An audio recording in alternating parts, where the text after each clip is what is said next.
Fala galera, professor Renan Rosa, professor de Física. Hoje nosso bate-papo vai ser sobre estática. Uma continuidade aí nosso estudo, ok?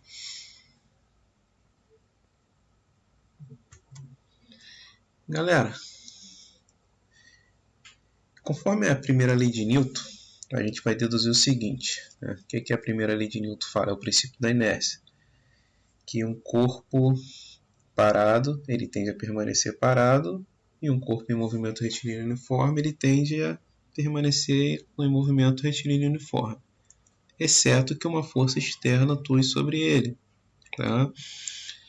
E ainda dentro dessa primeira lei de Newton, a gente vai tirar a seguinte conclusão, que se o somatório dessas forças atuantes num corpo for igual a zero, esse corpo está em equilíbrio, ou seja, esse corpo está parado.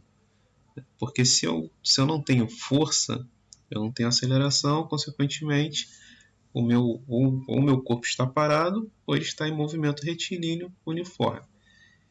Então é o seguinte, né? Se a somatória das forças desse corpo ele for igual a zero, eu vou falar que esse corpo está em equilíbrio, né? Seguindo a primeira lei de Newton. Então eu vou escrever dessa maneira, que a força resultante no corpo é igual a zero. Isso aqui caracteriza um corpo parado ou corpo em movimento uniforme, ok? Então é o seguinte, ó, só para você não esquecer, vamos lembrar da seguinte historinha assim, né? Esse famoso memezinho do gato, gato famoso, fala o seguinte, o rapaz fala para a moça, né? Você disse que me amava com todas as forças, só que a primeira lei de Newton ela fala que a soma de todas as forças é igual a zero. Consequentemente, se uma pessoa te ama com todas as forças e essa pessoa é uma pessoa equilibrada, o somatório das forças é igual a zero, ou seja, não tem amor. Né, galera? Então, só para a gente poder fazer uma associaçãozinha com o nosso teorema. Galera, momento de uma força. O que é momento? Aqui eu coloquei algumas ilustrações para a gente poder entender. Aqui tem uma porca, uma chave, e aqui também uma porca com uma chave. Nesse desenho aqui que eu estou destacando para vocês, eu estou fazendo uma força que ela está girando em um sentido, e aqui a força no outro desenho está girando em outro sentido. Ou seja, esse aqui, primeiro desenho, ele gira no sentido anti-horário. O segundo desenho ele vai girar no sentido horário. Pois bem, galera, o momento de uma força é o seguinte. Toda força aplicada em um corpo, né, mais especificamente aqui para vocês entenderem dentro do nosso desenho numa alavanca, ela vai ser o seguinte, né? Quanto maior for esse braço de alavanca, menos forças faremos, né? Tô aqui quando você troca um pneu de carro, aqueles parafusos estão muito apertados, o que é indicado se usar? Um prolongador no braço da chave. Para quê? Para se fazer menos força, para ficar mais suave esse movimento. Então, isso é basicamente o momento de uma força. É uma força aplicada num corpo e esse corpo ele vai tender a fazer um movimento que ele vai girar ou no sentido horário ou no sentido anti-horário. Então, vai ser a força vezes a distância até o ponto de giro. Tá? Então, o ponto de aplicação da força, aqui é o ponto que o corpo vai estar girando. Então, nesse exemplo aqui eu te dei um exemplo aqui de 15 centímetros. Tá? Então, como é que eu calcularia o momento aqui? Força vezes a distância. Só teria que tomar cuidado aqui nesse caso aqui de passar essa distância para metros. Tá? Então, vamos lá. O sinal do momento ele dependerá do quê? Do sentido da rotação. Quando for sentido horário, que é nesse caso aqui, nós vamos convencionar, galera. Isso é uma convenção, tá? Só uma convenção, não é nada que foi tirado da cartola, não. Convencionou-se que quando for sentido horário, usa-se o sinal negativo. Quando for sentido anti-horário, usa-se o sinal positivo. Então, a gente escreve o momento de uma força como sendo mais ou menos força vezes deslocamento. Tá? Aí aqui eu dei um exemplo aqui de um corpo.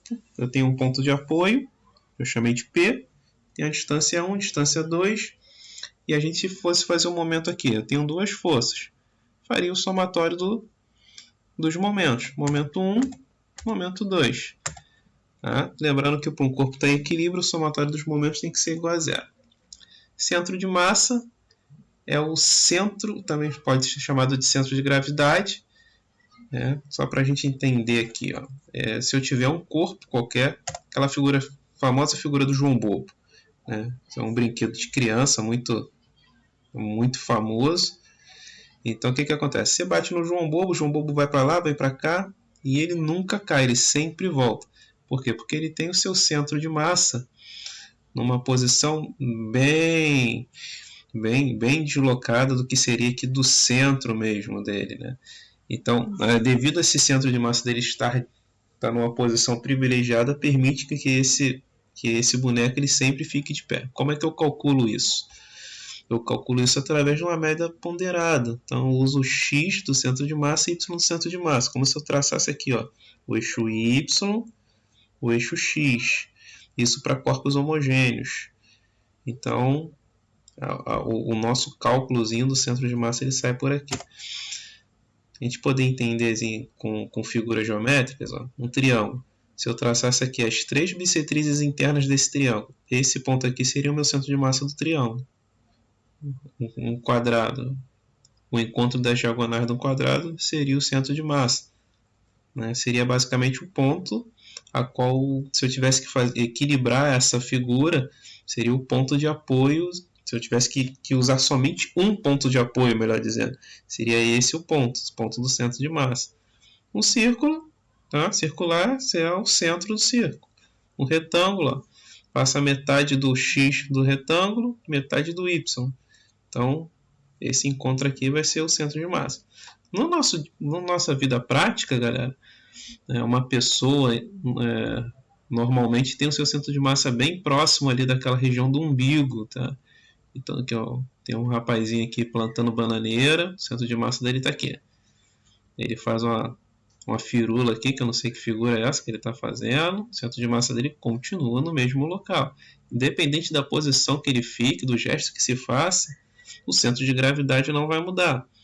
Tá? E aqui eu coloquei a figura aqui de um nadador que ele está prestes a fazer o movimento de um salto. Então aqui está o centro de gravidade dele. Tá? Aí ele pegou o braço aqui está para baixo.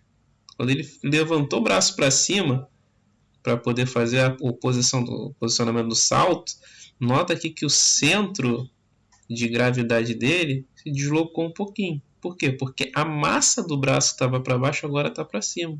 Tá?